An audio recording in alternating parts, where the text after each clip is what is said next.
തിരുനെല്ലായ സ്വദേശി ഷമീറിനെ ഇറാനിൽ എത്തിച്ചുവെന്ന് പ്രതി പോലീസിനോട് സമ്മതിച്ചു. ഷമീറിനെ തേടി അന്വേഷണ സംഘം പാലക്കാടെത്തി. പാസ്പോർട്ടുമായി ഇയാൾ 1 വർഷം മുൻപ് നാട് വിട്ടെന്ന വിവരമാണ് പോലീസിന് ലഭിച്ചത്. അർജുൻ മട്ടന്നൂരാണ് വിവരങ്ങളുമായി ചേരുന്നത്. അർജുൻ, വലിയ റാക്കറ്റാണ് ഇതിന് പിന്നിൽ എന്ന് പോലീസ് നേരത്തെ വ്യക്തമാക്കിയിരുന്നു. ഈ ഒരൊറ്റ മലയാളി മാത്രമാണോ ഇയാൾ ഇറാനിലേക്ക് കടത്തിയത്? ബിനിൽ, ഇതുവരെയുള്ള അന്വേഷണ പ്രകാരം 20 പേരെയാണ് ആകെ ഇറാനിൽ എത്തിച്ച് അവയവ ദാനം നടത്തിച്ചത്. ഇതിൽ ഒരു മലയാളി മാത്രമാണ് നിലവിൽ കണ്ടെത്തിയിരിക്കുന്നത്. പാലക്കാട് തിരുനെല്ലായ സ്വദേശി ഷമീറിനെയാണ് ഈ സാബിത്തിന്റെ നേതൃത്വത്തിൽ ഇറാനിലെത്തിച്ച് അവയവ കൈമാറ്റം നടത്തിയത്.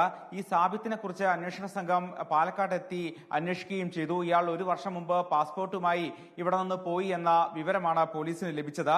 ഈ ഇരകളായവർക്ക് 6 ലക്ഷം രൂപ വരെ നൽകി എന്നാണ് സാബിത്ത് പോലീസിനോട് സമ്മതിച്ചിരിക്കുന്നത്. അതായത് വൻതുക വാഗ്ദാനം നൽകിക്കൊണ്ടാണ് ഇവരെ ഇറാനിൽ എത്തിക്കുന്നത്. അതിനുശേഷം അവിടെ ഈ ശസ്ത്രക്രിയ മറ്റും നടത്തുകയും അതിനുശേഷം അവരെ കബളിപ്പിച്ച് ചെറിയ തുക മാത്രം നൽകുകയുമാണ് ഈ സംഘത്തിന്റെ പതിവ്. ഷമീർ വലിയ സാമ്പത്തിക പ്രതിസന്ധിയിലായിരുന്നു എന്നൊരു മൊഴിയും ഈ നാട്ടിൽ നിന്ന് പോലീസ് സംഘത്തിന് ലഭിച്ചിട്ടുണ്ട്. ഹൈദരാബാദ്, ബംഗളൂരു നഗരങ്ങളിലെ യുവാക്കളെയാണ് പ്രധാനമായും ഈ റാക്കറ്റ് ലക്ഷ്യമിട്ടിരുന്നത്. അവരെയാണ് ഇത്തരത്തിൽ വൻതുക സാമ്പത്തിക വാഗ്ദാനം നൽകിക്കൊണ്ട് ഇറാനിലേക്ക് എത്തിച്ച് അവയവ കൈമാറ്റം നടത്തിയത്. ഇന്ന് റിമാൻഡ് ചെയ്തപ്പോൾ ഈ സാബിത്ത് നസീറിനെ റിമാൻഡ് ചെയ്തപ്പോൾ ഉള്ള റിമാൻഡ് റിപ്പോർട്ടിലാണ് ഈ കാര്യങ്ങൾ പറയുന്നത്. വ്യക്തമാണ്. അർജുൻ മട്ടന്നൂരാണ് വിവരങ്ങൾ നൽകിയത്. രാജ്യാന്തര അവയവക്കടത്ത് റാക്കറ്റിന്റെ പ്രധാന കണ്ണിയായിട്ടുള്ള സാബിത്ത് നാസർ കുറ്റം സമ്മതിച്ചതായാണ് പോലീസ് അറിയിക്കുന്നത്.